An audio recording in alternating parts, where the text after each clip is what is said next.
शास्त्र के अनुसार यदि उत्तर दें तो ब्राह्मण का अर्थ यह है कि जो ब्रह्म विद्या के अर्जन में अपना सारा जीवन ध्वस्त कर दे, उस परमात्मा प्रभु की प्राप्ति के लिए अपना सारा जीवन उत्सर्ग कर दे, न्यौछावर कर दे, कुर्बान कर दे, संयम पूर्वक जितेंद्रिय होकर अस्तेय, आर्जव, तितिक्षु, सहनशील, जितेंद्रियता, संयमी, ब्रह्मचर्य, इंद्रिय निग्रह, शौच, संतोष, इन सब का पालन करे, करते हुए अयाचित वृत्ति से जितने में अपने शरीर का काम चल जाए उतना अपने पास रखकर बस उन प्रभु के भरोसे रहकर बिना मांगे जो मिल जाए, यथालाभ संतोष, जितना मिल जाए उतने में ही संतुष्ट होकर रहे और अपना सारा जीवन प्रभु की प्राप्ति में लगा दे, बैठकर साधना भजन करे। पहले तो जन्म जन्मांतरों करोड़ों जन्मों के पुण्य से मनुष्य शरीर मिले और मनुष्य शरीर में भी सर्वोच्च ब्राह्मण जो तीनों वर्णों का गुरु है ब्राह्मण, और वो ब्राह्मण शरीर तुमको मिला, ब्राह्मण वंश ब्राह्मण कुल में जन्मे, और अब यहां से तुम जो कुत्सित कर्म कर रहे हो, गर्हित कर्म कर रहे हो, शास्त्र विरुद्ध कर्म कर रहे हो, तुम्हें क्या गति मिलेगी ये तुमने सोचा? यदि नहीं तो क्यों नहीं सोचा? अब इतने ऊंचे होकर ऊंचे से ऊंचे चढ़ो ना, तब तो बात समझ में आवे और वहीं से सीधे भगवत धाम प्राप्त करो, वैकुंठ इत्यादि। अब फिर से गिरने की तैयारी, ये ब्राह्मण होना सार्थक नहीं, फिर तो वो शूद्र अत्यंत वंदनीय है। अहोबत शपचो तो गरीयान यज्जिह्वाग्रे वर्तते नाम तुभ्यं ते पुस्तपस्ते सस्नुरार्या ब्रह्मानुचुर नाम गृणन्ति ये ते। भागवत तृतीय स्कंद।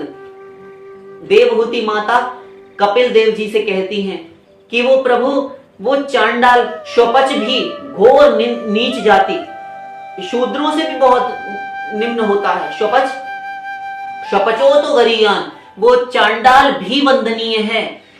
यह जिह्वाग्रे वर्तते नाम तुभ्यम, जिसकी जीव की नोक पर, जिसकी जीव के अग्र भाग पर, फलक पर आपका नाम के दो हरित्यक्षर द्वयम, आपके हरि, आपके नाम, ये राम कृष्ण कुछ भी नृत्य करता रहता है, जिसकी जीव के आंगन में सदा आपका नाम खेला करता है, वो धन्य है। ऐसा भी धन्य है।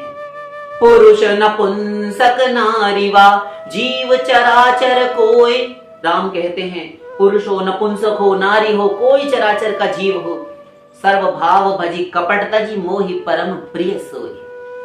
सर्व भाव, सर्वात्म भाव से भजन करे, कपट छोड़कर, मुझे परम प्रिय हो। और ब्राह्मण कितना प्रिय होगा, और तुम ब्राह्मण शरीर लेकर ऐसा कर्म करते हो तो ऐसा ऊंचा नहीं, नीच नीच सब तर गए राम चरण लवलीन, ऊंचे कुल के मानते डूबे सकल कुलीन। सारे नीची नीची जाति में जो जन्म लिया जिन्होंने, तिर्यक योनि में, पशु पक्षी चांडाल योनि में, ऐसे ऐसे तर गए। शबरी मैया, अधम ते अधम अधम अति नारी तिन महुते मति मंद अघारी, ऐसी मैं हूं प्रभु,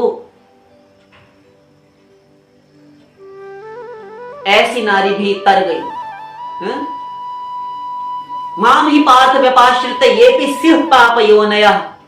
अर्जुन गीता, मेरी शरण में आए हुए घोर पापात्मा दुराचारी नीच निंदनीय जो थे वो भी तर गए। ये भी सिर्फ पाप योन है, जो पाप योनि थे, जन्म ही जिनका पाप से हुआ,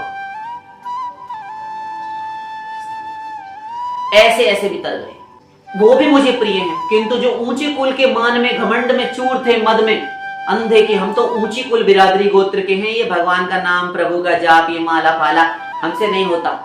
तुम सुधरोगे, तुमसे सब होगा जब तुम चप्पलों से धुनाई होगी तुम्हारी, तब तुम मानोगे। और जिसने समर्पण कर दिया, जिसने अपने आप को मान लिया कि मैं पतित हूं, मौसम कौन कुटिल खल कामी कह दिया, जिसने अपने आप को मान लिया, कालभुषुंडी जटायु, ये सब तिर्यक योनि के पशु पक्षी, कौन सी जाति, किस गोत्र में, किस शरीर में भगवान के भक्त नहीं हुए, वानर, रीछ, ये सब तर गए, वृक्ष तर गए, यमलार्जुन भगवान की शरणागति करके। और तुम ब्राह्मण होके अहंकार में बैठे हो, क्या सोचते हो कि तुम्हें दंड नहीं मिलेगा?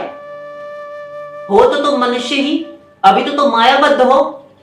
तो ब्राह्मण का अर्थ यह है कि जो अपना जीवन उत्सर्ग कर दे ब्रह्म विद्या के अर्जन में, पूरा का पूरा झोंक दे अपने आप को, अपनी सारी आत्मशक्ति लगाकर प्रभु के अनुसंधान में, उस परमात्मा प्रभु के अन्वेषण में बैठे, उनकी प्राप्ति करके मानूंगा, इस संकल्पित हो, दृढ़ता से नियमबद्ध हो जाए कि मैं इस जन्म में भगवत प्राप्ति करके मानूंगा, अब मैं इस शरीर को दोबारा धारण नहीं करूंगा, अब मैं मातृ गर्भ में, मातृ कुक्षी में, मातृ जठर में, जननी जठर में, माता के गर्भ में कभी नहीं जाऊंगा।